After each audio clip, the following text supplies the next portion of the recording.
Hello दोस्तों, स्वागत है आपका। दोस्तों, आज की वीडियो में हम क्लास 11th केमिस्ट्री में एक इम्पोर्टेंट टॉपिक पढ़ने वाले हैं जो है हमारा प्रेरणिक प्रभाव। प्रेरणिक प्रभाव जिसको हम इंग्लिश में बोलते हैं इंडक्टिव इफेक्ट।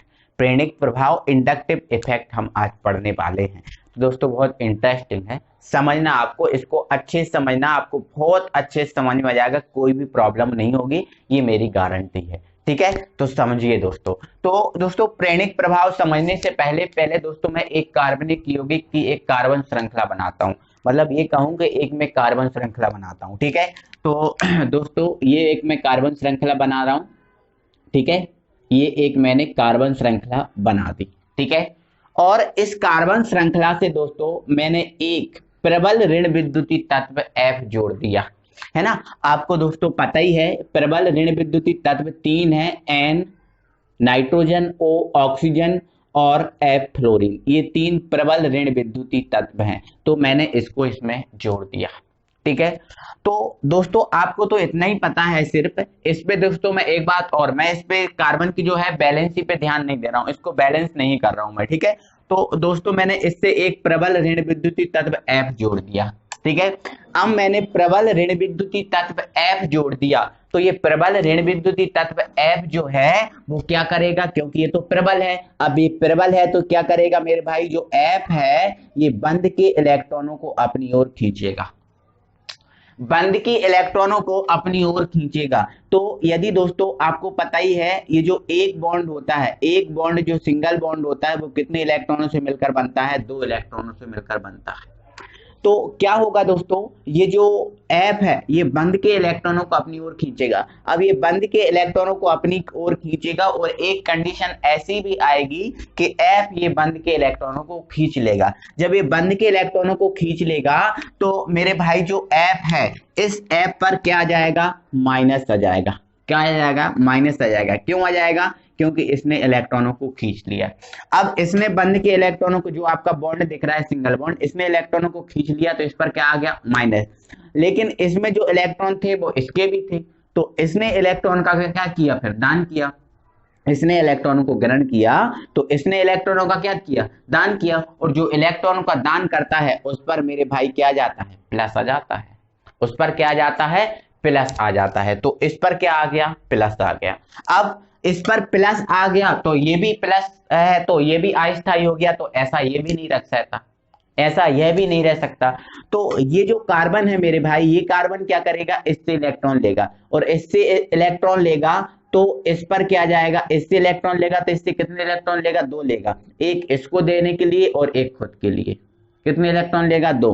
तो इस पर मेरे भाई आप क्या जाएगा, 2 प्लस आ जाएगा, क्योंकि ये दो इलेक्ट्रॉन ले रहा। अब ये वाला कार्बन क्या करेगा, इससे इलेक्ट्रॉन लेगा। अब ये वाला कार्बन इससे कितने इलेक्ट्रॉन लेगा, 3 लेगा, क्योंकि एक तो इसको देना और दो इसको जरूरत है ना। तो ये वाला कितने इलेक्ट्रॉन लेगा, 3 लेगा, है ना। अब ये वाला कार्बन कितने इलेक्ट्रॉन लेगा, तो देखो 3 तो इसको चाहिए और एक इसको देने के लिए। ठीक है, तो ये कितने इलेक्ट्रॉन लेगा, 4 इलेक्ट्रॉन लेगा। कितने इलेक्ट्रॉन लेगा, 4 इलेक्ट्रॉन लेगा। समझ रहे हो ना आप।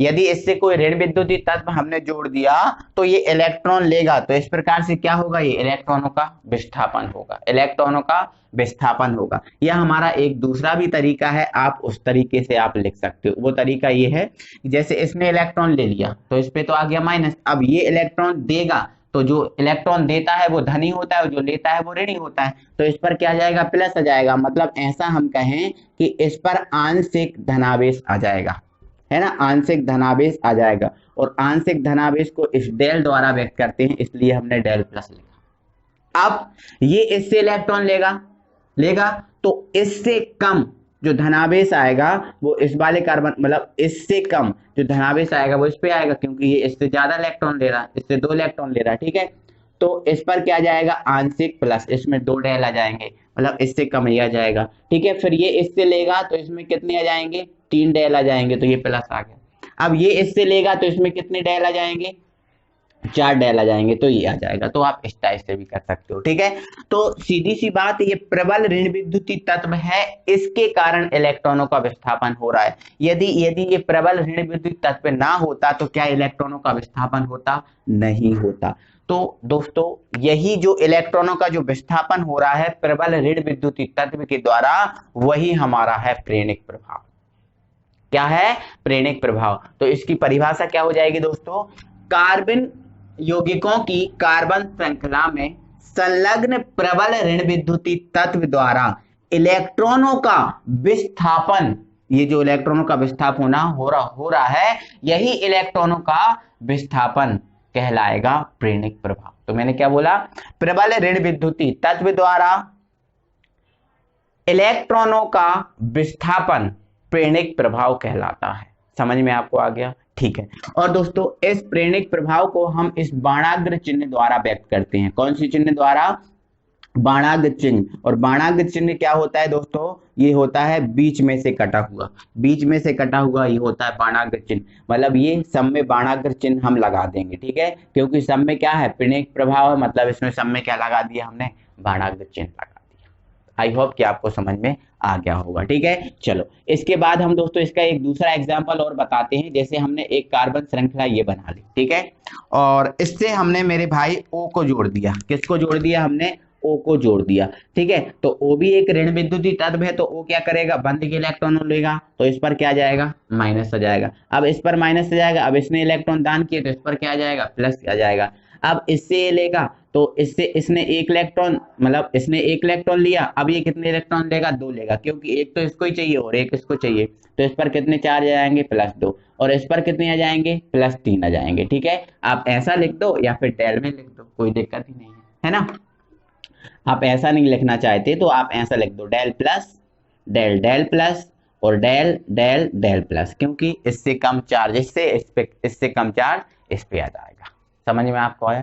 तो दोस्तों यही है प्रेरक प्रभाव, और ये प्रेरक प्रभाव के एग्जाम्पल हैं। और दोस्तों जो मैंने थ्योरी बोली है आपने थ्योरी लिख ली होगी, और ये प्रेरक प्रभाव के एग्जाम्पल हैं। तो और दोस्तों हाँ सॉरी, इस पे डेल लगाना मैं भूल गया, मतलब ये बाणाग्र चिन्ह लगाना इसमें भूल गया। तो आई होप दोस्तों कि आपको समझ में आ गया होगा, कोई दिक्कत नहीं है, ठीक है। तो ध्यान रखना दोस्तों, ये जो बाणाग्र चिन्ह है वो कैसे बनता है? बाणाग्र चिन्ह कैसे बनता है? इसको बीच में से काट कर ये बाणाग्र चिन्ह बन गया, ठीक है। तो कोई दिक्कत ही नहीं होगी, अब समझ में आ ही गया होगा। अब दोस्तों हम प्रेरक प्रभाव के प्रकार पढ़ते हैं। हाँ दोस्तों, इस प्रेरक प्रभाव को हम आई से व्यक्त करते हैं। किससे व्यक्त करते हैं? आई से इस प्रेरक प्रभाव को व्यक्त करते हैं, क्योंकि इंग्लिश में हम बोलते हैं इसको इंडक्टिव। तो आई होप कि आपको समझ में आ गया होगा, कोई दिक्कत नहीं होगी, ठीक है। अब दोस्तों हम इस प्रेरक प्रभाव के प्रकार समझते हैं। तो दोस्तों जो प्रेरक प्रभाव होता है, ये जो प्रेरक प्रभाव है, ये प्रेरक प्रभाव 2 प्रकार का होता है, ठीक है, ठीक है। ये 2 प्रकार